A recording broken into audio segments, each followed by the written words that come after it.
Here's a true story about a young lad named John. Just a local farm boy.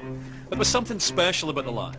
A glint in his eye, a fire in his belly, a spring in his step. And one day, he went for a walk.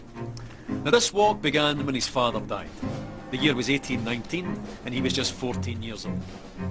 Bereavement counselling. Well, these were the days when young boys were sent into the fields.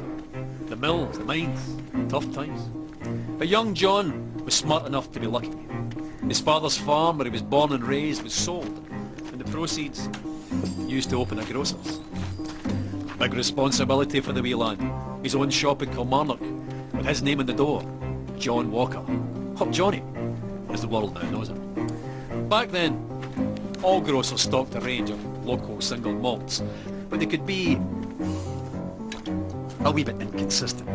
For John, that wasn't good enough. He began blending different malts together as a way of offering his customers a consistent, unique product. Now this backroom art quickly developed into a commercial proposition, and a very profitable one. And because there's nothing like a commercial proposition to stir the Scottish heart, it grew quickly into an industry filled with ambitious entrepreneur distillers. John thrived in this environment, and so too soon with his sons, Robert and Alexander, who joined him on his journey. The Walkers became the biggest name in a rapidly growing industry. They were unstoppable. In one bold bit of 19th century corporate raiding, they bought the famed distillery at Cardew, lock, stock and ensuring their supply of this silky single malt, and guaranteeing, more importantly, that none of the other big blenders could get their hands on it. But young Alexander wasn't content with being Scotland's biggest blender. Not ambitious enough for him, no. He convinced the ship's captains of Glasgow to act as agents for him, and drove the whisky bearing his father's name across the globe. By 1860, he had developed the square bottle. Now, with a label at an angle of precisely 24 degrees. No big deal, you might think, but you'd be wrong. The square bottle meant less breakages and more bottles per shipment. The diagonal label meant larger type, and together that meant Johnnie Walker had unmistakable presence on any shelf in the world.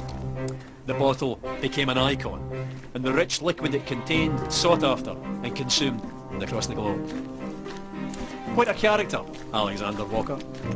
Master of the blender's art. Ambitious, uncompromising, Mr. Walker. It was John's grandsons, George and Alexander II's turn to join him on his journey. They led the brand into the 20th century.